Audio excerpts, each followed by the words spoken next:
Some engineers have called on the federal government to step up the funding and application of data and technology for the monitoring of dams and management of other water projects across the country.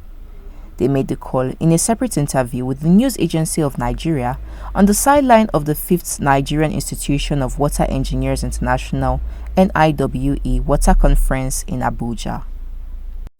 Dr. Valerie Omale, Director Engineering, Lower Benue Basin Development Authority in Makurdi, Benue State, said the major challenge facing the Lower Benue River Basin Authority was funding. There are many projects we have started, especially construction of dam, control of irrigation projects, and then many other things, trying to make sure that the underground water supply is enough and is sufficient and is clean for the people. So when sometimes they put it in the project, by the time you start the work, before it will be completed, you find out that resources appropriation don't come every year. And because of that, some of the projects are left abandoned and some take so much time to be completed. The Ministry of Water Resources and the river basins are working tirelessly to make sure that people of Nigeria have safe and portable drinking water and for their industrial use and other domestic uses. We are calling for more funding for river basins so that we can be able to produce enough water through dam construction and also stop the wastage of water by controlling the access through which they come. Dr. Meshak Alpha, another engineer and senior lecturer in the University of Jos, said some rivers needed modification to reduce the extent of flooding via their channels. According to him, some rivers accumulate sediments and also vegetation along the river coast that stand in the way of the water flow. NAN reports that the 3-day conference featured exhibition by partners who displayed their products, including water pipes of all sizes and other water management-related equipment. If those vegetations are removed from the river course, it will reduce the extent of flood inundation and several other factors that were commended in the paper that was presented. Adequate supply of water, yes, it begins from the research that we are doing. Because via the research, we see the applicability of these technologies towards solving our problems, including water supply, like you mentioned. And then from the research, we go on to capacity building for people who are not immediately involved in that research. Because now I'm a researcher, I'm the one who is working on the use of these tools. So when I'm done working with the tools, I should be able to collaborate with government, non-governmental organizations, amongst others, to train others who are not in core research areas. And then once we do this, we'll be able to, because most of the things we do are beyond even flood, like we do groundwater potentials, amongst other things that we use this technology to do. So I'm looking at a time where beyond the research we have done, we transfer the capacity building to those outside of the research walls.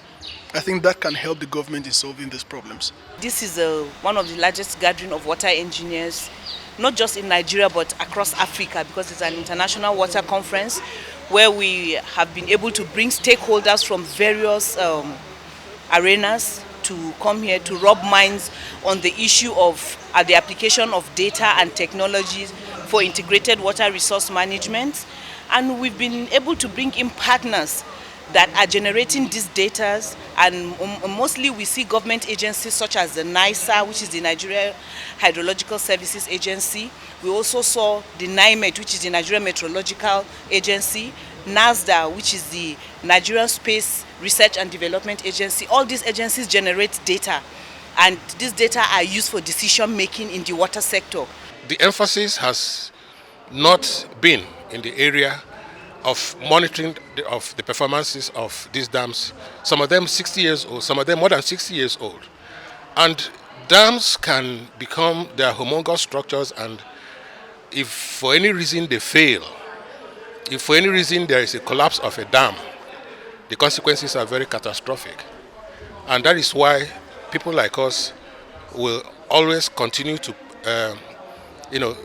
go into the area and suggest the management of these agencies, who are regulatory in nature, should emphasize that every dam, even if it's a small dam, should be instrumented.